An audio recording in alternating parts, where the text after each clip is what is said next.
नमस्कार विद्यार्थी मित्रों, कैसे हैं आप। कक्षा 8 में हमने इकाई 1 से लेकर पुनरावर्तन 1 तक की सभी इकाइयों का अभ्यास किया है और आज हम कक्षा 8 की इकाई 6 भरत का अध्ययन यहाँ पर करने वाले हैं। इसकी जो कथा वस्तु है उसमें 4 पात्र हैं। एक है राजा दुष्यंत। इस इकाई का जो मुख्य पात्र यानी कि जिससे हमारे देश का नामकरण हुआ है वो बच्चा यानी कि भरत और 2 तपस्विनियों की बात यहाँ पर है। यानी कि इन 4 पात्रों के बीच जो संवाद होता है उसके जरिए हम इस नाटक को जानेंगे और समझेंगे। इस इकाई की शुरुआत करने से पहले आइए जान लेते हैं कि इस इकाई से हम क्या क्या सीखने वाले हैं। तो देखिए जरा, इस इकाई के माध्यम से हम यहां पर लेखक का परिचय प्राप्त करेंगे, इकाई का श्रवण करेंगे और पठन करेंगे और एकांकी का नाट्यीकरण। विद्यार्थी मित्रों, यहां पर 2 बातें महत्वपूर्ण हैं। एकांकी का श्रवण तो आप यहां से करने वाले हैं, लेकिन इसका पठन आपको खुद को करना है। यानी कि मैंने बताया कि यहां पर 4 पात्रों के बीच जो संवाद हुआ है उसकी बात है और नाट्यीकरण भी आप कर सकते हैं। तो आप अभी घर पर है तो अपने आसपास के मित्रों को जोड़कर भी भिन्न भिन्न पात्र देकर आप इस इकाई का जो संवाद है वह आप कर सकते हैं, यानी कि उसका आप नाट्यीकरण कर सकते हैं और इसी के जरिए आपका पठन भी हो जाएगा। तो इस प्रकार से आपको इस इकाई का पठन और नाट्यीकरण करना है। आइए अब देखते हैं इस इकाई के लेखक के बारे में। इस इकाई के जो लेखक हैं इनका नाम आप जान चुके हैं, राजा लक्ष्मण सिंह। और इनका जन्म हुआ था आगरा में। इनका जन्म हुआ था 1926 में। और राजा लक्ष्मण सिंह की विशेषता यह थी कि इनको कई सारी भाषाओं का ज्ञान था। आज हम हिंदी में पढ़ रहे हैं, आप गुजराती भी जानते हैं, अंग्रेजी भी पढ़ते हैं, लेकिन ये एक ऐसे व्यक्ति थे जिनको कई सारी भाषाओं का ज्ञान था, जैसे कि हिंदी, अंग्रेजी, संस्कृत, अरबी, फारसी, बंगाली, इस प्रकार की कई सारी भाषाओं के वे ज्ञाता थे। और यहाँ पर संस्कृत के महाकवि कालिदास रचित अभिज्ञान शाकुंतलम, मेघदूत और रघुवंश जैसे जो नाटक हैं इनका हिंदी में अनुवाद राजा लक्ष्मण सिंह ने किया है। और साथ ही साथ इन्होंने कई सारी कृतियों का, कई सारे पुस्तकों का हिंदी और अंग्रेजी में भी अनुवाद किया है। और आज हम इनके द्वारा किए गए ऐसे ही एक अनुवाद से रचित यह इकाई आज पढ़ने वाले हैं। विद्यार्थी मित्रों, हमने यहाँ राजा लक्ष्मण सिंह के बारे में कुछ बातें जानी। बहुत ही विद्वान थे और अब हम इस इकाई के बारे में जानेंगे। हम इकाई का नाट्यीकरण यानी कि मंचन किस प्रकार से हुआ है और उसका वीडियो यहाँ पर देखेंगे। तो देखते हैं इकाई। अरे सिंह, तू अपना मुख खोल, मैं तेरे दांत गिनूंगा। ए हठीले बालक, तू वन के इन पशुओं को क्यों सताता है? हम तो इन पशुओं को बाल बच्चों के समान रखती हैं। तेरा साहस बढ़ता ही जाता है। तेरा नाम ऋषियों ने सर्वदमन रखा है, सो ठीक ही है। आहा, क्या कारण है कि मेरा स्नेह इस बालक की ओर उमड़ा सा आता है? जो तू इस बच्चे को छोड़ न देगा तो सिंहनी तुझ पर दौड़ेगी। ठीक है, सिंहनी का मुझे ऐसा ही डर है। यह बालक अवश्य किसी तेजस्वी वीर का पुत्र है। इसका मुख अग्नि के समान दमक रहा है। हे प्यारे बालक, सिंह के बच्चे को छोड़ दे, मैं तुझे खिलौना दूंगी। पहले खिलौना दे दो, लाओ, कहाँ है? आहा, इसके हाथ में चक्रवर्तियों के लक्षण है। अंगुलियों पर कैसा अद्भुत जाल है और हथेली की शोभा प्रातः कमल को भी लज्जित कर रही है। हे सखी सुव्रता, यह बातों से न मानेगा। जा, मेरी कुटिया में ऋषि कुमार के खेलने के लिए मिट्टी का मोर रखा है, उसे ले आ। मैं अभी लिए आती हूँ। तब तक मैं इसी सिंह के बच्चे के साथ खेलूंगा। इस सुंदर बालक से खेलने को मेरा मन कैसा ललचाता है। धन्य है वे मनुष्य जो अपने पुत्रों को गोद में लेकर उनके अंग की धूलि से अपनी गोद मैली करते हैं और पुत्रों के मुख अकारण हंसी से खुलकर उज्जवल दांतों की शोभा दिखाते और तुतले वचन बोलते हैं। क्यों रे ढीठ, तू मेरी बात कान नहीं धरता? कोई ऋषि कुमार यहाँ है?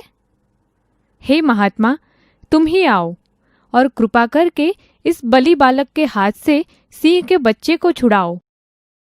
अच्छा, हे ऋषि कुमार, तुमने तपोवन के विरुद्ध यह आचरण क्यों सीखा है जिससे तुम्हारे कुल की लाज जाती है?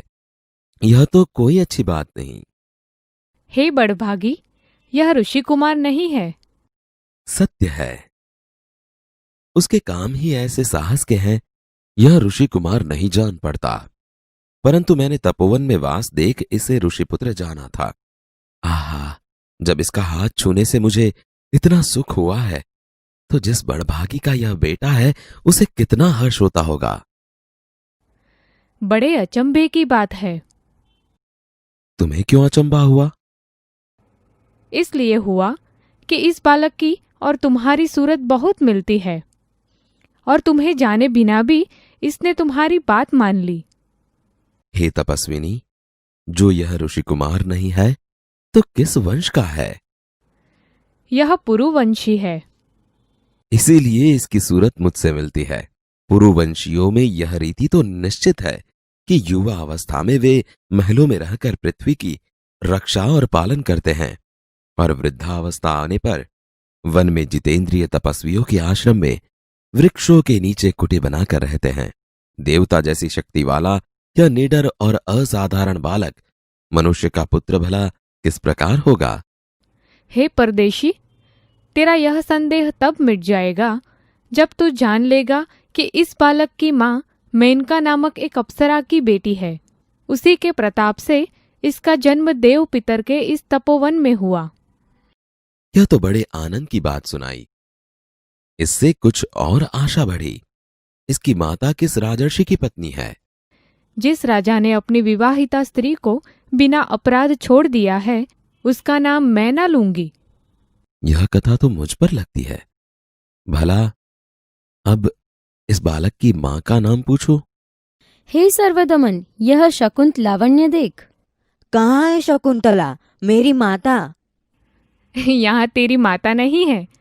तुम इस नाम से धोखा खा गए सर्वदमन। मैंने तो कहा था मिट्टी के मोर को देख।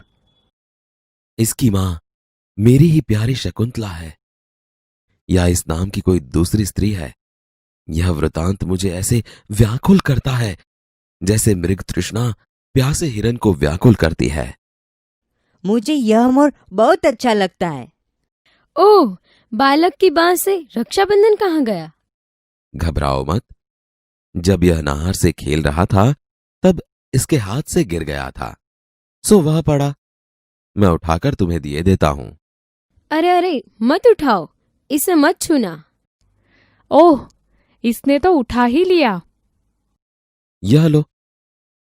परंतु यह कहो कि तुमने मुझे इसको उठाने से रोका क्यों था? इस रक्षाबंधन का नाम अपराजित है। जिस समय इस बालक का नामकरण हुआ था तब महात्मा मरीचि के पुत्र कश्यप ने यह धागा दिया था। इसका गुण है कि कभी यह धरती पर गिर पड़े तो इस बालक के माता पिता को छोड़कर इसे कोई दूसरा ना उठा सके। और जो कोई उठा ले तो क्या हो?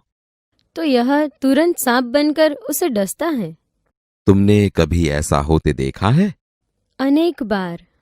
तो अब मेरा मनोरथ पूरा हुआ। मैं क्यों ना आनंद मनाऊं। यहां पर विद्यार्थी मित्रों, आपने देखा और भाषा की विशेषता भी यहीं पर देखने लायक है कि एक तपस्विनी दूसरी तपस्विनी को भेजती है कि जाओ तुम इसके लिए मिट्टी का खिलौना लेकर आओ, और वह मिट्टी से बना हुआ मोर लेकर आती है। और पहली तपस्विनी कहती है बच्चे से कि ये शकुंतलावण्य लो, और बच्चे की माँ का नाम शकुंतला था। तो बच्चा पूछता है कि मेरी माँ कहाँ पर है। तब तपस्विनी उसे कहती है कि मैं तुम्हें तुम्हारी माँ के बारे में नहीं बता रही।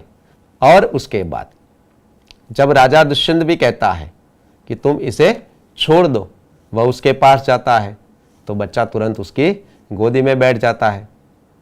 और उसके बाद उसकी जो रक्षाबंधन थी बच्चे की वह छूट जाती है, गिर जाती है।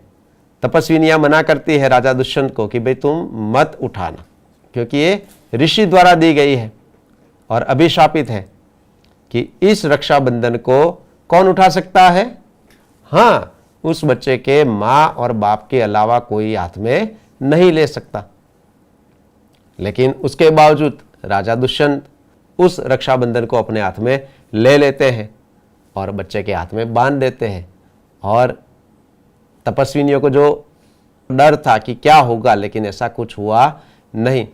और उसके बाद जब राजा दुष्यंत तपस्विनियों से पूछते हैं कि ये बच्चा ऋषि बालक नहीं है तो किसका बच्चा है, तब तपस्विनियां कहती है कि ये शकुंतला का बच्चा है और उसके पिता ऐसे हैं जो इसको जन्म के पहले ही यहाँ पर छोड़कर चले गए हैं। और तब दुष्यंत को पता चलता है कि ये तो मेरा खुद का ही बच्चा है, यानी कि मैं ही इस बच्चे का पिता हूँ। और वहाँ जाकर ये कथा रुकती है। तो यहाँ पर आपने एक साहसी बालक के बारे में जाना, और साथ ही साथ हमें ये भी समझना चाहिए कि जब ऋषि आश्रम की परंपरा और उस परंपरा के तहत शिक्षा या वहाँ रहकर ही जीवन निर्वाह की जो बातें थी, उसके साथ जुड़ी हुई कई बातें भी हमें इस इकाई से समझनी है। और साथ ही साथ शकुंतला यहाँ पर रह रही थी कण्व ऋषि के आश्रम में, और वहीं पर इस बच्चे का जन्म भी हुआ था। और जब ये राजा यहाँ पर आ जाते हैं, उनको पता नहीं कि ये मेरा बच्चा है, लेकिन बाद में उनको ये पता चलता है कि ये भरत तो मेरा ही बच्चा है। और इस प्रकार से उनका यहाँ पर मिलन भी होता है। तो ये सारी कहानी यहाँ पर हमने सुनी और समझी। हाँ विद्यार्थी मित्रों, तो अब आपको ये करना है, आपने नाटक तो देख लिया, लेकिन अब मैंने शुरुआत में ही बताया, अब दोबारा आपको ये कह रहा हूँ कि आपको इस इकाई का पठन करना है। और हाँ, भिन्न भिन्न पात्र किस प्रकार से संवाद करते हैं ये आपको समझना भी है कि जब दुष्यंत बोलते हैं, और कहीं कहीं पर ऐसा भी है कि दुष्यंत खुद ब खुद बात करते हैं, यानी कि उसका संवाद सामने वाला नहीं सुन सकता, लेकिन वह खुद ही खुद मन ही मन जब बात कर रहे हैं तो हमें कोष्टक में लिखा देखने को मिलता है, स्वयं लिखा हुआ था, यानी कि दुष्यंत अपने आप ही बात कर रहे हैं। तो यह भी हमें यहाँ पर समझना है। और फिर से एक बार आप अपने साथी मित्रों के साथ जुड़कर इस इकाई का इसी प्रकार संवाद के जरिए पठन करिए और इसे समझिए। धन्यवाद।